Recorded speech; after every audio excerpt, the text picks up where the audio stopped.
Catherine Bernardo, hindi matanggap na maagaw ni Andrea Brillantes si Daniel Padilla. Sana'y walang katotohanan ang lahat dahil sabi nga ng kanilang mga tagahanga na talagang kawawa naman si Catherine Bernardo kung may katotohanan nga na may namamagitan sa dalawang taong si Daniel Padilla at Andrea Brillantes. Siyempre, hindi naman ito kagustuhan ni Catherine Bernardo na mangyayari na tila isang bangungot ang relasyong tunay na pinapahalagahan ni Catherine Bernardo sa lalaking kanyang matagal nang minahal na si Daniel Padilla. Marami umano ang nakakakita at kalat na kalat sa lahat ng mga social media platform na talaga nga namang nagkakamabutihan na umano si Daniel Padilla at Andrea Brillantes. Sabi nga ni Catherine Bernardo na talaga nga namang kung may katotohanan ay tsak na hindi niya ito matatanggap. Hindi niya kakayanin ang lahat at ngayon ay mayroon pa rin naman siyang tiwala sa kanyang pinakaminamahal na si Daniel at kakausapin niya ito ng bonggang-bongga kung mayroon nga bang namamagitan sa kanilang dalawa ni Andrea Brillantes at Daniel Padilla.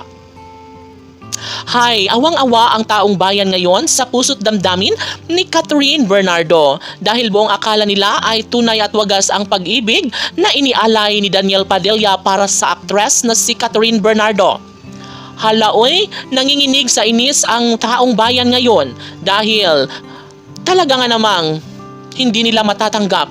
Paano na lang kung may katotohanan nga na mayroong namumuong relasyon ngayon ni Daniel Padilla at Andrea Brillantes. Hay, talagang mahirap na ang panahon ngayon. Sabi nga ng kanilang mga tagahanga na bakit nagagawa ni Daniel Padilla ang saktan ang puso't damdamin ng nag-iisang Catherine Bernardo. Hindi niya umano ito deserve ang lumuha at masaktan sa pag-ibig niya kay Daniel. Sadya nga namang dapat lamang napatunayan ni Daniel Padilla kung ano nga ba ang katotohanan dahil marami ang umaasa at naniniwala na ito ay isa lamang na paninira sa relasyon ni Catherine Bernardo at Daniel Padilla. Sobrang hindi deserve sa dalawang pusong tunay na nagmamahalan. Dapat talaga ay patunayan na ito sa mas lalong madaling panahon. Aamin kung may aaminin si Daniel Padilla dahil marami ang umaasa at narito ang talagang nais na malaman sa puso ni Catherine Bernardo kung siya nga ba ay tuluyang matanggap, kung siya nga ba ay tuluyang manahimik na lang kung sakali nga na mayroong nangyayaring pagkakamabutihan kay Daniel Padilla at Andrea Brillantes. Laban!